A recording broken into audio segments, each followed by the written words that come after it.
अपना उत्तराखंड में आप सभी का बहुत स्वागत है और मैं हूं आपके साथ में अमनदीप। खबरों की शुरुआत करेंगे। सबसे पहले बात करेंगे चमोली की। चमोली के नंदनगर के ऊपरी क्षेत्रों में बादल फटने से नुकसान की खबर है। यहां मोक्ष नदी और साथ ही चुफरागाड़ नदी के उफान पर आने से काफी नुकसान हुआ है और धुरमा गांव में मोक्ष नदी के उफान पर आने से पैदल पुलिया बह गई है, साथ ही खेती को भी बड़ा नुकसान पहुंचा है। उधर नंदानगर के मुख्य बाजार के पास से बहने वाली चुफरागाड़ नदी के उफान पर आने से कई भवनों के नीचे भी कटाव शुरू हो गया है, जिससे कि घर खतरे की जद में आ गए हैं। और ज्यादा जानकारी के साथ में नितिन सेमवाल जुड़ गए हैं। संवाददाता नितिन, बताइए अभी मौजूदा हालात में क्या स्थिति वहां पर देखी जा रही है, साथ ही प्रशासन की तरफ से क्या कुछ इंतजाम किए गए हैं ताकि लोगों को सुविधाएं मिल सके या फिर परेशानी का सामना ना करना पड़े। जी, अगर अभी बात करें तो घाट जो तहसील है उनके सारे प्रशासनिक अधिकारी मौके पर पहुंचे हुए हैं और इन इलाकों में जहां जहां भी नुकसान हुआ है वहां पे पहले आकलन किया जा रहा है। इसके अलावा प्रशासन की पहली प्राथमिकता ये है कि जो नंदानगर घाट क्षेत्र में कल रात बारिश से नुकसान हुआ है लोगों के घरों को, उन लोगों को सुरक्षित स्थानों पर पहले ठहराया जाए और उसके बाद जो पुलिया बही हैं, जो पैदल रास्ते टूट चुके हैं और जो लोग असुरक्षित हैं उनको सुरक्षित स्थानों पर ठहराने की बात अभी प्रशासन के द्वारा की जा रही है और बताया जा रहा है कि शाम तक सभी चीजों का आकलन किया जाएगा। लेकिन सबसे बड़ी बात यह है कि लगातार नंदानगर घाट क्षेत्र में बारिश हो रही है और बारिश की वजह से जो नुकसान है उसके बढ़ने की संभावना भी जताई जा रही है। जी, जानकारी देने के लिए बहुत शुक्रिया नितिन आपका।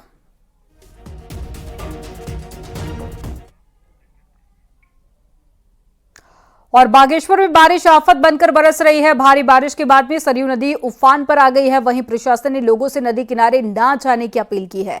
बागेश्वर के कपकोट इलाके में बारिश से नुकसान हुआ है। यहां कई सड़कों और साथ ही कई जगह पर पानी भर गया है। बरसाती नाले भी उफान पर आ गए हैं। फिलहाल ये तस्वीरें आपके सामने हैं जहां पर आप देखिए कि पानी का जो स्तर है वो लगातार बढ़ता जा रहा है, जिसके चलते लोगों के लिए परेशानी काफ़ी ज़्यादा बढ़ गई। एक्सक्लूसिव तस्वीरें आपके सामने हैं। नदी नाले उफान पर हैं, लोगों के घरों में भी पानी भर गया है।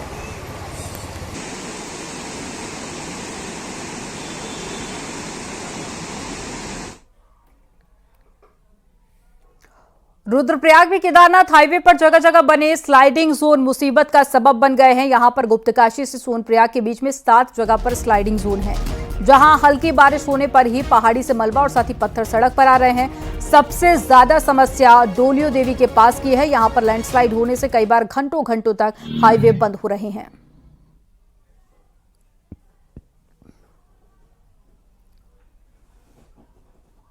हाँ, जैसे हमारा डोलिया देवी था, खाट का जो पोर्शन था, तो हमारा सिंकिंग जोन के अनुसार हमारा कार्य वहाँ चल रहा है और कुछ पोर्शन में जिसमें वो एस्टीमेट में नहीं लिया गया था, तो काफ़ी हाइट की जो पहाड़ियाँ थी तो उसमें भी गिरने पत्थर सिंकिंग हो रहा है, तो उसका भी सीओएस बना रहे हैं, मतलब वेरिएशन जा रखा है भारत सरकार को। तो वो जैसे सैंक्शन हो जाएगा तो वहाँ पे भी ट्रीटमेंट का कार्य कराया जाएगा। फिलहाल हम लोग यातायात को हम लोग सुचारू रख रहे हैं। रात्रि के समय जब कभी कोई पत्थर पहाड़ से गिरता है तो उस समय थोड़ा सा हम लोग ट्रैफिक नहीं चलवाते हैं और लगभग हम लोग 1-2 घंटे का अंतराल में सिर्फ सफाई करने के बाद तुरंत हम लोग ट्रैफिक को चालू रखते हैं। नैनीताल में स्कूली बच्चे उफनती नदी को पार कर रहे हैं और बच्चों का वीडियो सोशल मीडिया पर काफी वायरल हो रहा है। वीडियो बेताल घाट के कटनी गजार का बताया जा रहा है। वीडियो में साफ देखा जा सकता है कि कैसे स्कूली बच्चे नदी को पार कर रहे हैं, जो काफी खतरनाक है। वहीं ग्रामीणों का कहना है कि सालों से नदी पर पुल बनाने की मांग कर रहे हैं, लेकिन आज तक कोई सुनवाई नहीं हुई। वहीं वायरल वीडियो की पुष्टि न्यूज़ 18 नहीं करता।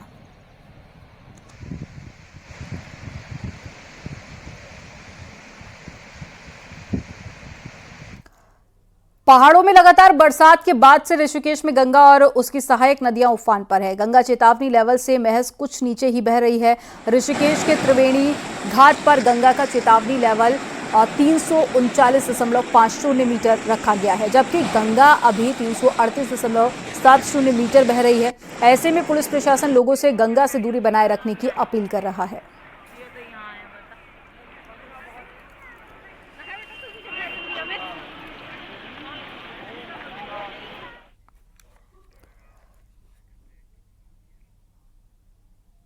चमोली में बद्रीनाथ हाईवे छिनका के पास से बंद हो गया है, जबकि कमेड़ा के पास में सड़क को कड़ी मशक्कत के बाद में खोला गया।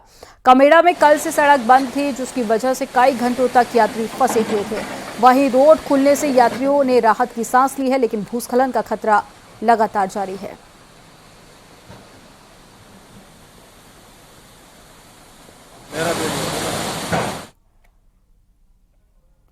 उत्तरकाशी में भारी बारिश से मलबा पत्थर आने के कारण बंद हुए गंगोत्री यमुनोत्री हाईवे बीआरओ और साथ ही एनएचडी खोल दिए हैं। गंगोत्री हाईवे ज्ञानसू और निताला और यमुनोत्री हाईवे डाबरकोट के पास से पहाड़ी से मलबा आने के कारण बंद हो गया। गंगोत्री हाईवे को खोलने में बीआरओ को पूरे 6 घंटे का समय लगा और साथ ही हाईवे खुलने से यात्री और साथ ही स्थानीय लोगों को बड़ी राहत मिली है।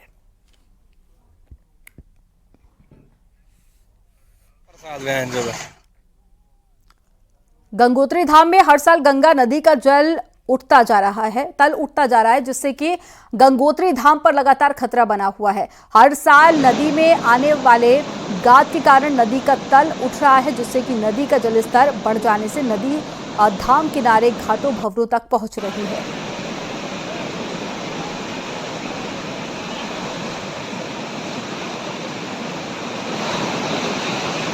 गंगोत्री धाम में हम हैं और गंगोत्री धाम में एक बड़ा खतरा मंडराया हुआ है क्योंकि गंगा नदी का जो तल है वो काफी उठ गया है। हम आपको दिखा सकते हैं ये भागीरथी नदी जिसे गंगा नदी कहा जाता है पूरी तरह से तल उठा हुआ है और तल उठने के कारण क्या हो रहा है कि जो नदी सीधे गंगोत्री धाम की ओर रुख किए हुए है। अगर कभी भी जल स्तर बढ़ता है तो भागीरथी शिला से लेकर गंगोत्री धाम तक के मंदिर में खतरा मंडराया जा सकता है।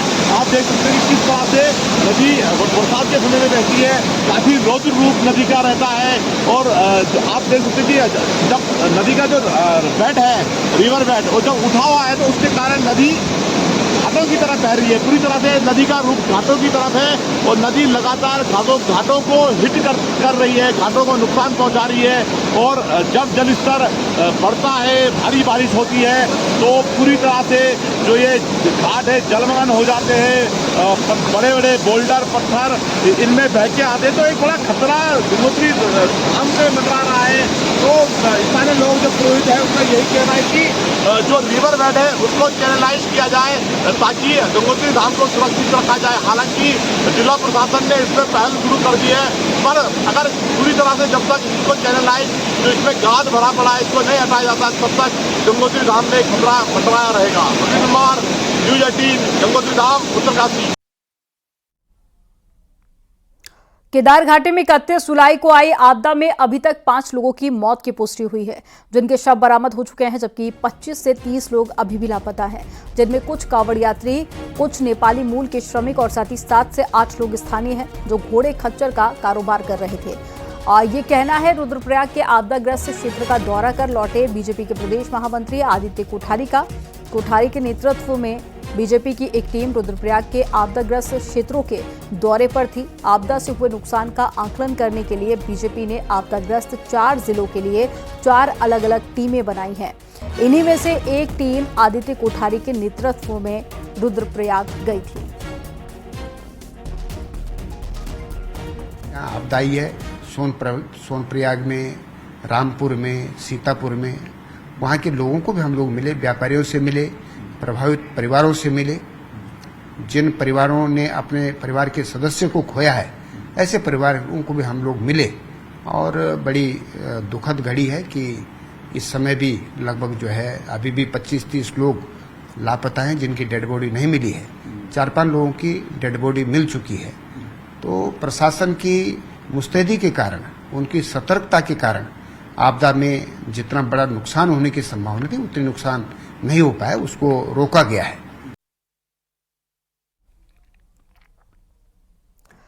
भरसार हॉर्टिकल्चर यूनिवर्सिटी में प्रोफेसर, एसोसिएट प्रोफेसर और असिस्टेंट प्रोफेसर समेत विभिन्न पदों पर हुई नियुक्तियों विवादों में आ गई है।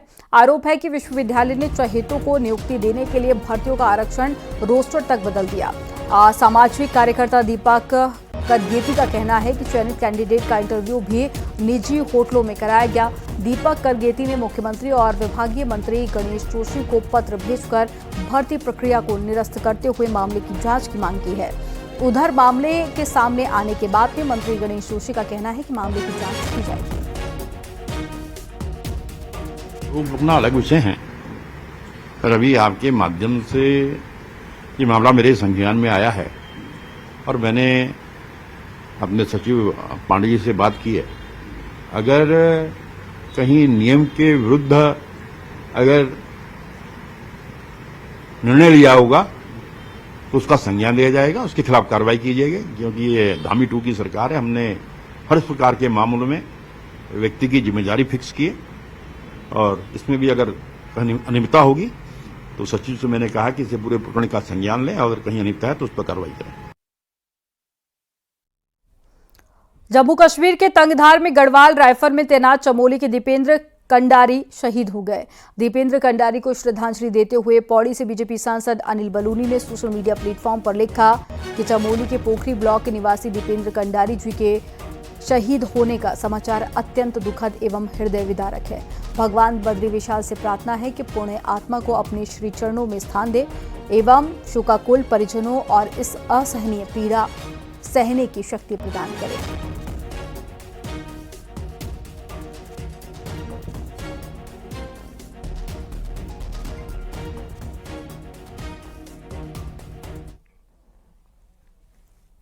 रुड़की से विधायक प्रदीप बत्रा और साथ ही उनकी बहन के बीच में चल रहा विवाद थमने का नाम नहीं ले रहा है और उनकी बहन और जीजा ने मीडिया से बात करते हुए कहा कि कोर्ट के आदेश के बाद भी मुकदमा दर्ज नहीं किया।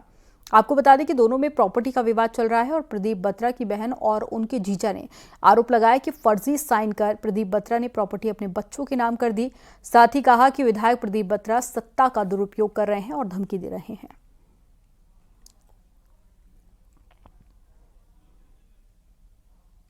आप क्या कहोगे? सत्ता के दबाव भी कहेंगे? एक आदमी एक सीधी सादी बहन है उसकी बड़ी, भाग रही है, उसको धमकी दे रहा है सिर्फ पूछे जाने पे कि ये क्या हो रहा है। सिर्फ इतना पूछे में धमकी दे रहा है और कह रहा जीजे को तो कह रहा तेरे को देख लूंगा, या सत्ता पुलिस सब मेरे अंडर है।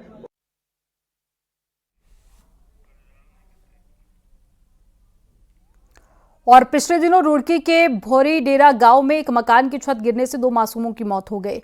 मामले की गंभीरता को देखते हुए डीएम ने एसडीएम नगर निगम और नगर पंचायत के अधिकारी को निर्देश दिए हैं कि जर्जर मकानों का सर्वे करवाया जाए ताकि कोई हादसा ना हो। साथ ही जो परिवार कच्चे मकान में रह रहे हैं, अगर परिवार पात्रता में आते हैं तो उन्हें आवास भी दिलाया जाएगा। हमारे जितने एसडीएम्स हैं और नगर पालिका क्षेत्र में हमारे ईओज हैं, उन लोगों को ये दिशा निर्देश दिए हैं कि अगर उनके नगरीय क्षेत्र में या ग्रामीण क्षेत्र में या उनके सब डिवीजन में अगर ऐसे कोई भवन हो, उनका एक सर्वे करवा लें। अगर वाकई में ऐसी स्थिति में है कि गिरासू स्थिति में है तो उनका सर्वे करके उनको देख लें और कोशिश ये करनी चाहिए कि हमें उसको खाली करवा के उनको शिफ्ट कर देना चाहिए। कुमाऊं के तराई में वन विभाग तस्करों से परेशान है। तस्कर फॉरेस्ट कर्मियों पर जानलेवा हमले तक कर रहे हैं। ऐसे में अब कर्मचारी आधुनिक हथियार मांग रहे हैं। रिपोर्ट आपको दिखाते हैं।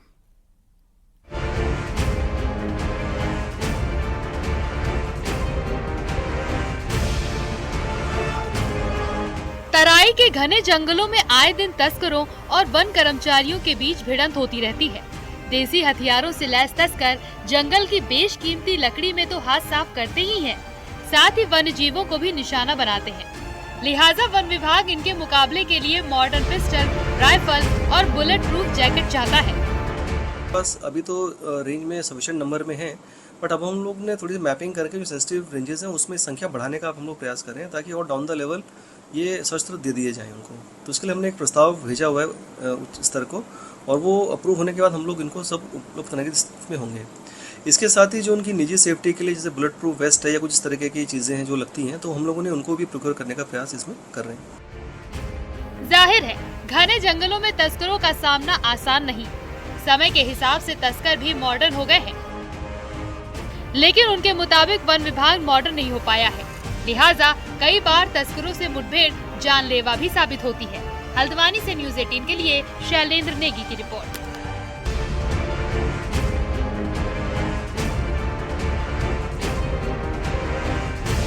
खबरों में आगे बढ़ेंगे। पौड़ी में हमलावर गुलदार को ढेर या फिर ट्रैकुलाइज करने के लिए वन विभाग की टीम निशानेबाजी की ट्रेनिंग लेगी। वन विभाग की टीम बीएसएफ से निशानेबाजी की ट्रेनिंग लेगी, जिससे कि वनकर्मी सटीक निशाना लगाकर आदमखोर गुलदार को ढेर कर सके। दरअसल अब तक वन विभाग गुलदार को ट्रैकुलाइज या फिर ढेर करने के लिए शिकारियों की मदद लेता है, लेकिन अब वन विभाग की टीम खुद निशानेबाजी सीखेगी।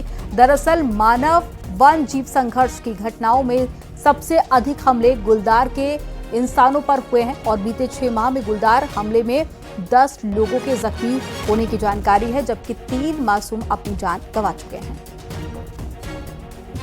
जो फॉरेस्ट डिपार्टमेंट वन विभाग का हमारे जो कर्मी है उनकी कैपेसिटी बिल्डिंग, उनकी कार्यक्षमता को बढ़ाने वाले भी जो हमारे प्रयास किए जा रहे हैं। एसएसबी श्रीनगर के साथ हमारे जल्द ही एक राइफल शूटिंग और वेपन इक्विपमेंट्स का जो एक कार्यशाला जल्द ही आयोजित करने वाले हैं।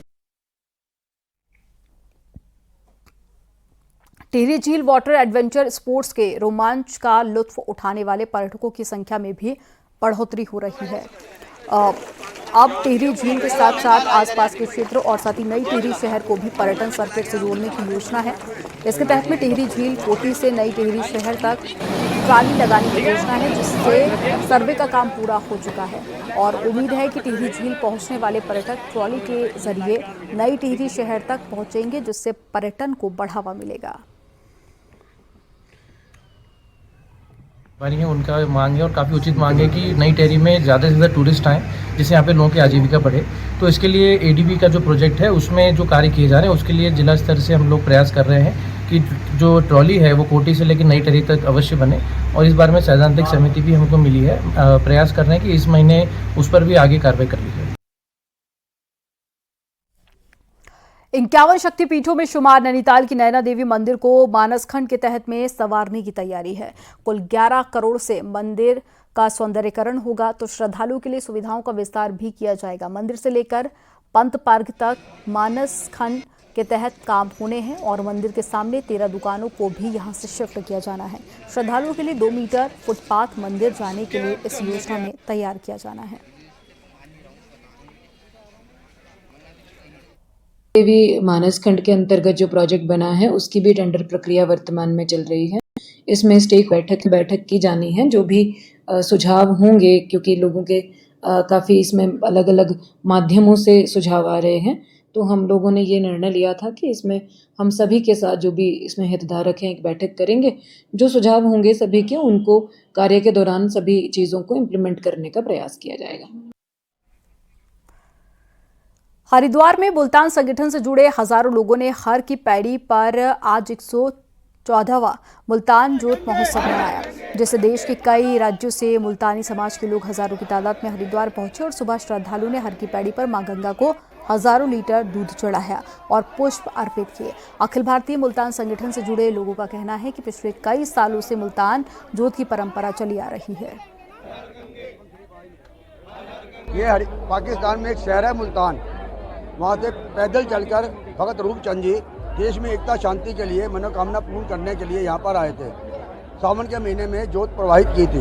उस परंपरा को हम बखूबी निभा रहे हैं, जिसमें हमने नई पीढ़ी युवा पीढ़ी को जोड़ी है। पहाड़ की महिलाओं का संघर्ष पहाड़ जैसा ही है। खेतीबाड़ी से लेकर चूल्हा चौकी पर निर्भर और नैनीताल में एक गांव की महिलाएं खुद स्वरोजगार की इबादत लिख रही है। रिपोर्ट आपको दिखाते हैं।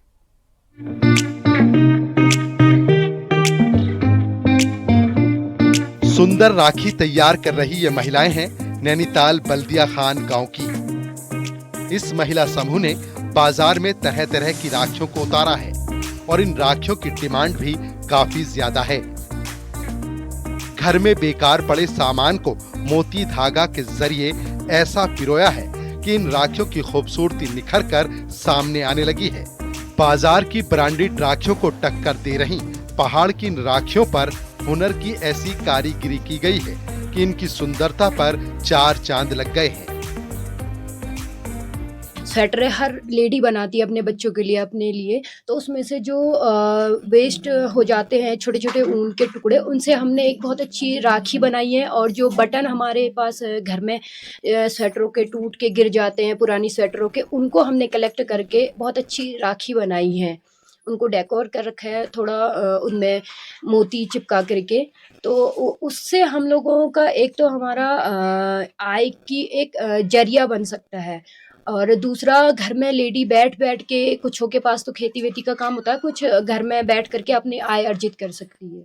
महिलाओं ने, एक महिला 3-4 समूह में जुड़ी हुई हैं, तो उससे क्या होता है कि महिलाएं घर में जैसे समूह की एक बैठक करती है, तो वैसी समूह में बैठ करके इस काम को बैठे बैठे घर में आय अर्जित करने का एक बहुत अच्छा जरिया है।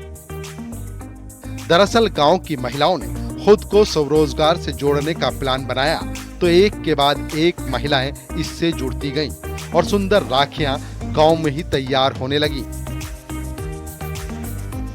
राखी के लिए बाजार में सामान महंगा होने से दिक्कतें भी बढ़ी, लेकिन इन महिलाओं ने खुद को आर्थिक तौर पर मजबूत करने का हौसला नहीं छोड़ा। वहीं अब महिलाओं को सरकारी मदद की दरकार होने लगी है। इस बार हमारा पहला एक्सपीरियंस था। आगे हम सोच रहे हैं हम इसको ज्यादा मात्रा में करें। हमें कुछ सहायता दी जाए सरकार से। समूह वालों को हम जोड़ना चाहते हैं। अभी हम 2-4 महिलाएं इस कार्य को कर रहे हैं। उसके बाद हम ज्यादा से ज्यादा तैयारियां करेंगे। हमारी संस्कृति, उत्तराखंड की संस्कृति भी बाहर जा सके और इससे जो भी घर में बैठी हुई महिलाएं हैं उनको रोजगार मिलके थोड़ा सा अपना स्तर ऊंचा कर सके। बहरहाल नैनीताल की इन महिलाओं ने जो बीड़ा खुद को आर्थिक तौर पर मजबूत करने के लिए उठाया, उसकी चर्चा होने लगी है। अब इन महिलाओं को जरूरत है सरकारी मदद की, ताकि पहाड़ की ये राखियां हर कलाई में सज सकें। न्यूज़ 18 के लिए नैनीताल से वीरेंद्र बिष्ट की रिपोर्ट।